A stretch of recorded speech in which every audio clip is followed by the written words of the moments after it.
সেই মানুষটাকে আপনি কি বলবেন যে বলে আমাদের রাসূল ওল্ড টেস্টামেন্ট এবং নিউ টেস্টামেন্ট থেকে ধারণা চুরি করে কোরআন তৈরি করেছেন?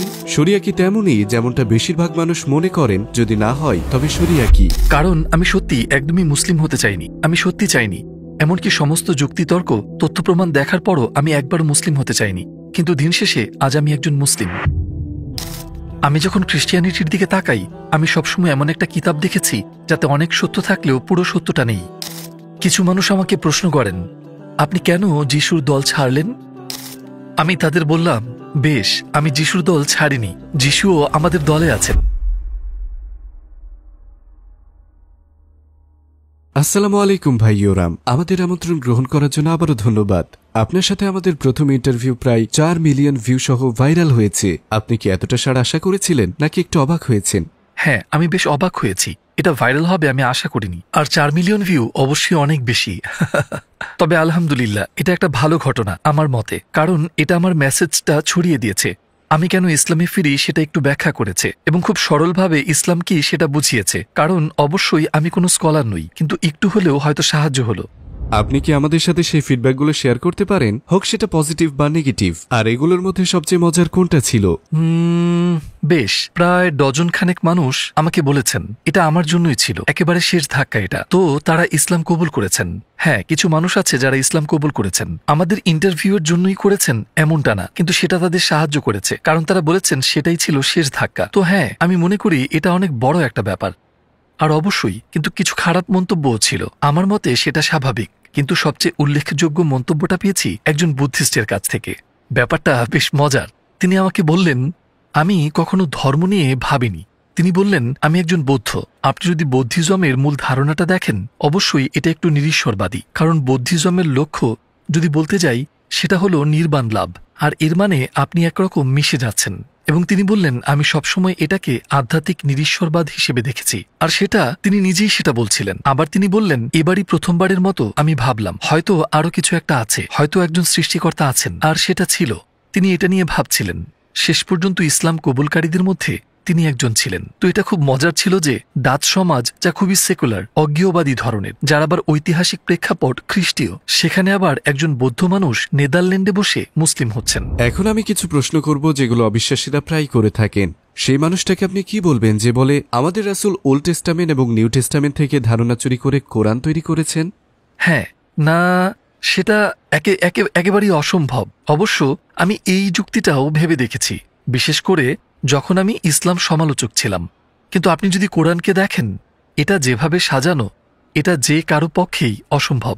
বিশেষ করে আপনার যদি একটি কম্পিউটার না থাকে, সে অবস্থায় এর ভারসাম্য রক্ষা করতে।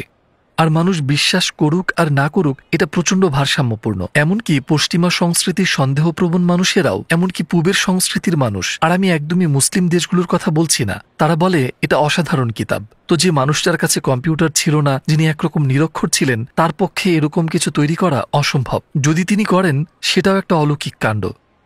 কিন্তু কিছু মানুষেরা যখন বলে যে তিনি বিষয়গুলো কপি করেছেন, বেশ, নিউ টেস্টামেন্ট বলতে গেলে তখনও আসেনি, কোনো নিউ টেস্টামেন্টই ছিল না, এর আরবি অনুবাদও হয়নি। তিনি সত্যিই নিরক্ষর হয়ে থাকলে এসব জানবিনি বা কিভাবে? আর যদি তাকে খ্রিস্ট ধর্মের গল্পগুলো শোনানোর জন্য 2-3 জন লোক থাকে, কোরআনে খ্রিস্ট ধর্মের সাথে মেলে এমন অনেক ধর্মতাত্ত্বিক বিষয় রয়েছে, এটা অসম্ভব। কেননা তখন নিউ টেস্টামেন্ট নামে কিছু ছিলই না, তাই তার কপি করার প্রশ্নই আসে না, সেটা অসম্ভব ছিল। আমি সবসময় দেখি, যখন আমি খ্রিস্ট ধর্মের দিকে তাকাই, আমি একে সবসময় এমন কিতাব হিসেবে দেখি যাতে অনেকখানি সত্য থাকলেও পুরো সত্যিটা নেই।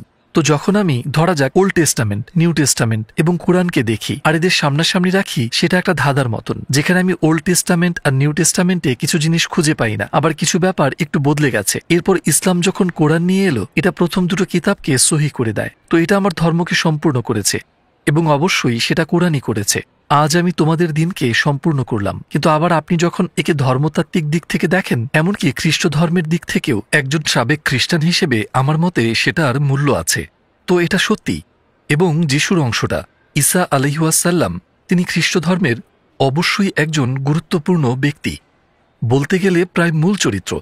ইসলামেও কিন্তু তার উপস্থিতি আছে। কারণ কিছু মানুষ আমাকে প্রশ্ন করেন, আপনি যিশুর দল ত্যাগ করলেন কেন? সত্যি এমন প্রশ্ন করেছে। আর আমি তাদের বলেছি, বেশ, আমি যিশুর দল ত্যাগ করিনি, আমাদের দলে যিশু আছেন।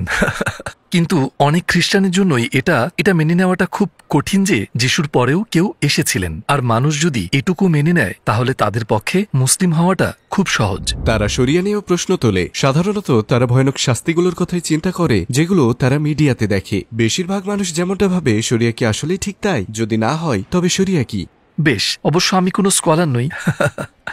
বেশ, যখন আমি শরিয়া নিয়ে পড়লাম, জানলাম, সেখানে বলল শরিয়া হলো ধর্মীয় অনুশাসনগুলোর হুকুম, আর এটা একদম বিস্তারিত। এটা পোশাক নিয়ে কথা বলে, খাবার নিয়ে কথা বলে, এটা ইবাদত নিয়ে কথা বলে, এটা ব্যবসা নিয়ে কথা বলে, এটা সমস্ত কিছু নিয়েই কথা বলে, এবং অবশ্যই এর ছোট একটা অংশ আছে যা ফৌজদারি বিচার নিয়েও কথা বলে। কিন্তু পশ্চিমে এটা নিয়ে আরো অনেক আগে থেকেই প্রোপাগান্ডা চলছে, যেমনটা আমরা বলেছিলাম ষোড়শ ও সপ্তদশ শতকের দিকে। কিন্তু আজ পর্যন্ত লোকে বলে বেড়ায়, হ্যাঁ শরিয়া এমন, এটা তেমন, না এটা শরিয়া না, এটা শরিয়ার খুব খুব ছোট একটা অংশ। আর যেহেতু ইসলাম একটি স্বয়ংসম্পূর্ণ ধারণা, তাই এটা শুধু মনের দিক নিয়েই কথা বলে না, এটা একটা প্র্যাকটিক্যাল বিশ্বাস। এটা জীবনকে, এই পৃথিবী, এই দুনিয়ার ছাঁচেই সাজায়। তো এর মানে দাঁড়ায় আমাদের এর সবগুলো দিক নিয়েই কথা বলতে হবে, এই দুনিয়ার সবগুলো অংশ নিয়েই, এবং ফৌজদারি বিচার সেটার একটা অংশ। আর পশ্চিমের অনেকেই আমাকে প্রায় বলেন, বেশ, তারা এখানে সত্যিকার অর্থে শাস্তি দেয় না। যেমন এখানে অনেকে আছে যারা ধর্ষণ করেছে, তাদের শুধু 1 বছরের জেল হয়। 1 বছর। আমি বুঝতে পারছি, একজন বাবা হিসেবে আমার মেয়ে যদি ধর্ষিত হতো, আমি চাইতাম না লোকটার শুধু 1 বছরের জেল হোক। আমি একটা ভয়ানক শাস্তি চাই, সত্যিকারের শাস্তি। আর আমি যদি অন্য সিস্টেমগুলো দেখি, অবশ্যই আরও কঠিন শাস্তি আছে সেখানে। কিন্তু শরিয়া শুধু এসব নিয়েই নয়, আর এছাড়াও সন্দেহ থাকলে সেগুলো নিয়ে কাজ করার ব্যাপারও আছে। তো যে কোনো ব্যক্তিকে এ ধরনের শাস্তি দেওয়ার আগে অনেকগুলো বিষয় আছে, এতগুলো বিধিনিষেধ, এটা ঘটা একেবারেই অসম্ভব। তাই বেশিরভাগ সময়েই এই নিয়মগুলো শুধু মানুষকে এটুকু বোঝানোর জন্যই যে তাদের করা বা করতে যাওয়া কাজটা কত বড় অপরাধ। কিন্তু পশ্চিমে তারা ব্যাপারটাকে এভাবে দেখে না, কারণ বেশিরভাগ সময়ে তারা ইসলামকে তার সত্যি রূপে গ্রহণ করে না। বিশেষত যারা ইসলামকে গভীরভাবে জানে কিন্তু কিছুতেই মুসলিম হতে চায় না, তাই তারা এই বিচার আইনগুলোকে একটু বিকৃত করে নেয় আর একে ভয়ানক কিছু একটা বানিয়ে দেয়। কিন্তু আপনি যখন অটোম্যান সাম্রাজ্যের দিকে দেখেন উদাহরণ হিসেবে, বা অ্যাপোস্টেসি, যেহেতু এটা নিয়ে অনেকেই কথা বলছেন, তাই না? নিজ ধর্ম ত্যাগ করলে আপনাকে খুন করা হতে পারে। এইসব যখন আপনি একে ধরা যাক আমেরিকার সাথে তুলনা করেন, এর দ্য ইউনাইটেড স্টেটস হওয়ার আগে এখানে নিজ ধর্ম ত্যাগ করার অপরাধে অনেক মানুষকেই হত্যা করা হয়েছে, কারণ সেখানকার চার্চ বা রাষ্ট্র ব্যবস্থা বলেছিল তুমি সত্যিকারের খ্রিস্টান নও বা আমাদের সন্দেহ হচ্ছে। ইউরোপের বিচার ব্যবস্থা দেখুন, কত মানুষকে তারা হত্যা করেছে, হাজার হাজার মানুষ। আর আপনি যদি ধরা যাক অটোম্যান সাম্রাজ্যের সাথে এর তুলনা করেন, বিগত 400 বছরের অটোম্যান সাম্রাজ্য মাত্র 3 জন মানুষ এভাবে শাস্তি পেয়েছে, মাত্র 3 জন। আর একে যদি পশ্চিমের সাথে তুলনা করা হয় যেখানে হাজার হাজার, তবুও বলা হয় ইসলাম ভয়ঙ্কর আর তারা সবাইকে হত্যা করে, আর পশ্চিমা বিশ্ব ভালো আর ভদ্র। না, এটা সত্য না, এটা বাস্তব চিত্র না, ইতিহাস এমনটা বলে না, কিন্তু এর সাথে প্রোপাগান্ডা জড়িত, তাই। কিন্তু সেটা অন্য ব্যাপার আমার মতে। তারা এটাও প্রশ্ন করে, সত্যিকারের ন্যায়ের জন্য ঈশ্বরের আইনের কি প্রয়োজন? আমরা নিজেরা কি ভালো মন্দ বুঝি না? আসসালামু আলাইকুম প্রিয় ভাই ও বোনেরা, আমরা দেখেছি যে আমাদের দর্শকদের 80% মানুষজন আমাদের চ্যানেলে সাবস্ক্রাইব করেননি। আপনারা যেমনটি জানেন আমরা একটি অলাভজনক প্রতিষ্ঠান, আর আমরা আমাদের কোনো ভিডিওতে বিজ্ঞাপন চালাই না। টুয়ার্ডস ইটার্নিটি শুধু একটি ইউটিউব চ্যানেলই না, এটি একটি মাদ্রাসাও। এখানে আমরা চেষ্টা করি নিজেদের এবং যুব সমাজকে ইসলামী শিক্ষা দেওয়ার। আমাদের লক্ষ্যই হলো শুধু সত্যকে প্রচার করা। কাজটা ছোট হতে পারে, কিন্তু ইনশাআল্লাহ অনেকের জন্য এটি পথ চলার সহায়ক হবে। এখন সাবস্ক্রাইব বাটনে ক্লিক করুন এবং একসাথে পথ চলি অনন্তকালের দিকে। তারা এটাও প্রশ্ন করে, সত্যিকারের ন্যায়ের জন্য ঈশ্বরের আইনের কি প্রয়োজন? আমরা নিজেরা কি ভালো মন্দ বুঝি না? হ্যাঁ, এটা প্রায় একটা দার্শনিক প্রশ্ন। না, আমি মনে করি না মানুষ সেটা করতে পারে, কারণ মানুষ ভীষণ পরিবর্তনশীল। আর আপনি যদি ইতিহাসের দিকে তাকান, অবশ্যই আমি পশ্চিমা বিশ্বেরই লোক, আমি পশ্চিমেই থাকি। যদি আমি পশ্চিমের ইতিহাস দেখি, যখন মানুষ ভেবেছিল কোনো রকম দেবতা, ঈশ্বর বা আল্লাহ ছাড়াই তাদের চলবে, তার ফল খুব একটা ভালো হয়নি। যখন আপনি ধরা যাক ইস্টার্ন জার্মানির ডিডিআর যদি দেখেন, বা সোভিয়েত ইউনিয়নের দিকে যদি তাকান, রাশিয়া হতে পারে, সেখানে সমাজতন্ত্র ছিল, আর সমাজতন্ত্রে রাষ্ট্রীয় ধর্ম হচ্ছে নাস্তিকতা। আর এই সময়কালে অনেক অনেক উলামা সেখানে খুন হয়েছেন। এর কারণ তারা ছিলেন মুসলিম এবং তারা একজন সৃষ্টিকর্তায় বিশ্বাস করতেন। তারা খুন হয়েছেন, নির্মমভাবে জবাই করা হয়েছে, এমনকি খ্রিস্টান সন্ন্যাসীদেরও। সত্যি অনেক মানুষকে হত্যা করা হয়। তাই যদি লোকে বলে ধর্ম সবসময় সহিংসতা ছড়ায়, বেশ, তাহলে সোভিয়েত ইউনিয়নকে দেখুন, তারা কোনোভাবেই ধার্মিক ছিল না, কিন্তু ভয়ানক সব অপরাধ করে বেরিয়েছে। অন্য মানুষ তো দূরের কথা, তাদের নিজেদের ২০ মিলিয়ন মানুষ খুন হয়, এমনকি আলবেনিয়াতে। এটা একটা মুসলিম দেশ ছিল, অবশ্যই। এটা যখন কমিউনিস্ট এনভার হোক্সার অধীনে ছিল, সে অসংখ্য মানুষ হত্যা করেছে। চায়না, উত্তর কোরিয়াতে এত এত কাহিনী আছে সেখানে। আর অবশ্য মাঝে মাঝে কিছু পরিবর্তন আসে, ভাগ্যক্রমে। কিন্তু আপনি যদি রবের দিক নির্দেশনা ছাড়া নিজের নিয়মে চলতে থাকা মানুষদের দেখেন, এর পরিণতি কিন্তু ভালো হয় না। এমনকি যদি দ্বিতীয় বিশ্বযুদ্ধের কথা বলি, ১৯৩৯ থেকে ১৯৪৫ পর্যন্ত নাৎসি জার্মানিকে দেখুন। সে মূলত ইউরোপ মহাদেশটাকেই শাসন করেছে, কিন্তু কত লক্ষ মানুষ মরেছে, এমনকি পঙ্গু মানুষদের ভয়ঙ্কর অমানবিকভাবে হত্যা করা হয়েছে। তারা তাদের মানবসৃষ্ট নিয়মে চলেছে, বেশ। এসব কিন্তু সেই মানুষদের জন্য ভালো ফল বয়ে আনেনি। তো আমি মনে করি সঠিক পথে এগিয়ে যেতে মানবজাতির একমাত্র নিরাপদ পথ, যাতে আমরা শান্তিতে মিলেমিশে থাকতে পারি, সেটা হলো আল্লাহ বা সৃষ্টিকর্তার পথনির্দেশ। পশ্চিমের অনেক অমুসলিম মনে করেন ইসলাম স্বাধীনতা নষ্ট করে, কারণ আমরা জানি তারা স্বাধীন জীবনধারার জন্য পরিচিত আর গর্বিতও বটে। আপনার কি মনে হয় এতে মানব জীবনে শান্তি আসবে? আমি মনে করি ইসলামী স্বাধীনতা, কারণ কেউই পুরোপুরি স্বাধীন নয়। আপনি সবসময়ই কোনো না কোনো কিছুর দাস, টাকার দাস, নারীর দাস, অথবা ভালো পোশাকের দাস, যে কোনো কিছুর দাস। তার চেয়ে সত্যের দাস হয়েই দেখুন। তো সবাই বলে সত্যিকারের স্বাধীনতা, স্বাধীনতা ব্যাপারটা কি? আপনি মদের নেশায় ডুবে থাকবেন, বা নেশা করে বেড়াবেন, বা আপনি জিনা করে বেড়াবেন, এটা আসল স্বাধীনতা না। দিন শেষে আপনি সুখের দেখা পাবেন না। এরকমটা শিশুদের সাথে বেশি ঘটে। আমার সন্তানকে যদি প্রশ্ন করি, তুমি কি খেতে চাও, সে বলল ক্যান্ডি। আমি যদি তাকে সারাদিন ক্যান্ডি দিতে থাকি, দিন শেষে সে অসুস্থ হয়ে পড়বে, হয়তো সে মারা যাবে, কারণ সে কোনো ভিটামিন পায়নি, সে কোনো শাকসবজি খায়নি বা আমিষও খায়নি। তো যেটাকে দেখে মজা মনে হচ্ছে, সেটা সত্যি সত্যি মজা নাও হতে পারে, আর আপনার ভবিষ্যতে সেটা কাজে দেবে ব্যাপারটা তাও না। তাই আমার মতে আপনি যদি মুসলিম হন, ইসলাম প্র্যাকটিস করার চেষ্টা করুন।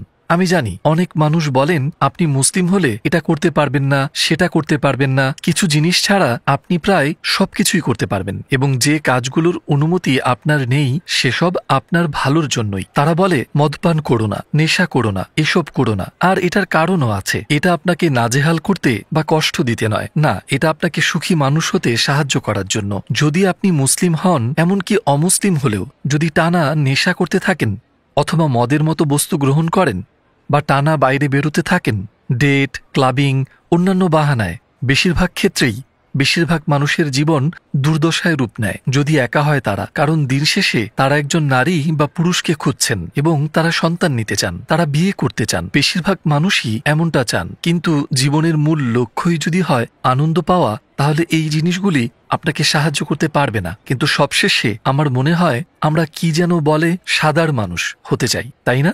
আপনি সুখী হতে চান, আপনি সৃষ্টিকর্তার কাছাকাছি থাকতে চান, একমাত্র ইসলামই আপনাকে সেখানটায় পৌঁছে দেবে।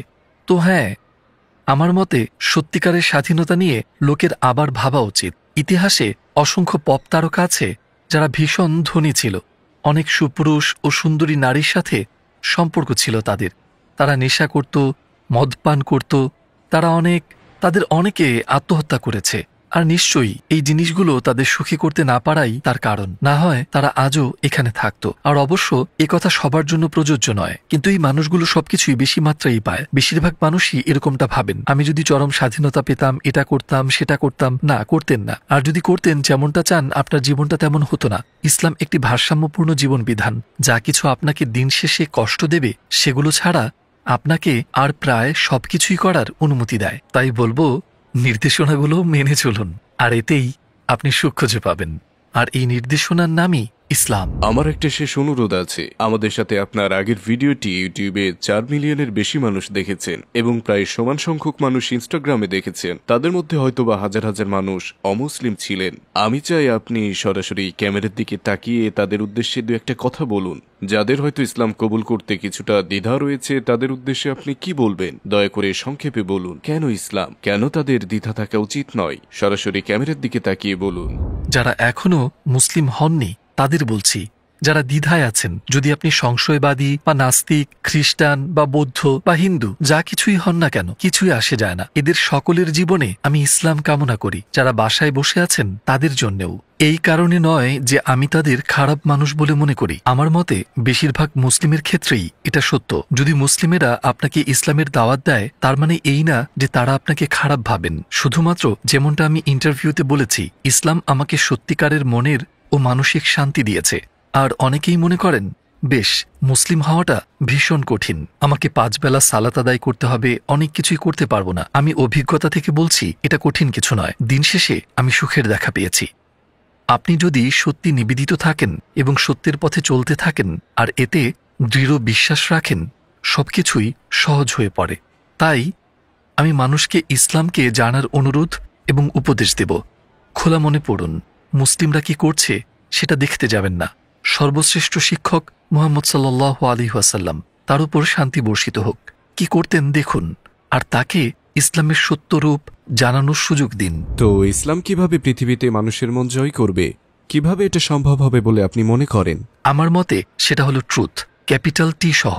আমার মনে হয় না বেশি কিছু করতে হবে আমাদের শুধু মেসেজটা পৌঁছে দিতে হবে। আর আমার সবসময় মনে হয় দিন শেষে আমাদের মিউজিয়ামে যাওয়ার ব্যাপারটাও ঠিক এটাই, কারণ সবাইকে সত্যটাই আকর্ষণ করে। যদি কোনো কিছু সত্য হয়, আপনাকে সেটা আকর্ষণ করবে। আমার ক্ষেত্রেও এটাই ঘটেছে, কারণ আমি সত্যি একদমই মুসলিম হতে চাইনি। আমি সত্যি চাইনি, এমনকি সমস্ত যুক্তিতর্ক, তথ্য প্রমাণ দেখার পরও আমি একবারও মুসলিম হতে চাইনি। কিন্তু দিন শেষে আজ আমি একজন মুসলিম। আপনি কেন চাইতেন না?